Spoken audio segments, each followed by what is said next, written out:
Hello viewers, আসসালামু আলাইকুম। ইমোতে ভাই মাথা নষ্ট করে একটা আপডেট দিয়ে দিয়েছে ইমো ব্লক কলস। আপনারা এর আগে অনেকেই দেখেছেন ইমোতে হচ্ছে ব্লক লিস্ট নামে একটা সেটিং, তবে এইবারে ভাই অস্থির একটা সেটিং দিয়ে দিয়েছে, সেটা হচ্ছে ইমো ব্লক কলস।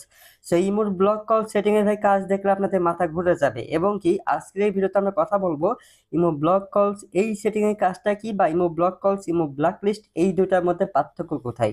তো চলুন কথা না বলে মেইন ভিডিওতে আসা যাক। তো প্রথমেই আপনারা যেটা করবেন, আপনার যে ইমোটা ব্যবহার করেন সেটা অবশ্যই প্লে স্টোর থেকে আপডেট করে নেবেন। আপডেট করার পর আপনাদের রিমোট আপনারা ওপেন করবেন।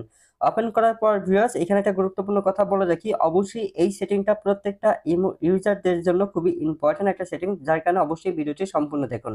তো প্রথমে এখানে প্রোফাইল আইকন, জাস্ট এখানে ক্লিক করবেন, তারপর একটু নিচের দিকে পেয়ে যাবেন সিকিউরিটি অ্যান্ড প্রাইভেসি, জাস্ট এখানে ক্লিক করবেন। এইখানে ক্লিক করার পর ভিউয়ার্স একটু উপরের দিকে স্ক্রল করে নিচের দিকে আসলেই পেয়ে যাবেন ইমো ব্লক লিস্ট। তো এটা নিয়ে আমরা একটু পরে কথা বলবো। প্রথমে চলে যাব কল নামে যে সেটিংটি আছে এইখানে, ঠিক আছে।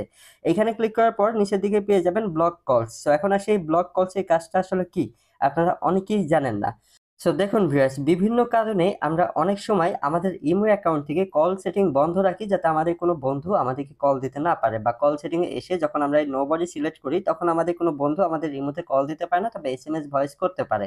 তো যখন কিনা আমরা কল সেটিংটা বন্ধ রাখি, তখন মূলত কোনো বন্ধু যদি আমাদেরকে কল দেওয়ার চেষ্টা করে, সেই সকল বন্ধুর অ্যাকাউন্ট এখানে শো করে যে আপনার কোন বন্ধু আপনাকে ওই সময় কতবার কল দিয়েছে বা কল দেওয়ার চেষ্টা করেছে বা কয় তারিখে, সেই সব কিছু আপনারা এখান থেকে দেখতে পারবেন। আমি আবারও আপনাদেরকে বুঝিয়ে বলতেছি, আপনারা যখন আপনাদের ইমো অ্যাকাউন্ট থেকে কল সেটিং এ এসে নোবডি সেটিং সিলেক্ট করেন, তখন যদি কোনো বন্ধু আপনাকে কল দেওয়ার চেষ্টা করে, আপনাদের ইমোতে কল তো ঠিকই আসে না, তবে এই ব্লক কলসের জায়গায় শো করে যে কোন বন্ধু আপনাকে কতবার কল দেওয়ার চেষ্টা করেছেন বা কয় তারিখে। সো আশা করি আপনারা বুঝতে পারছেন। সো এখন আসি যে ব্লক লিস্ট সেটিং এর কাজটা কি।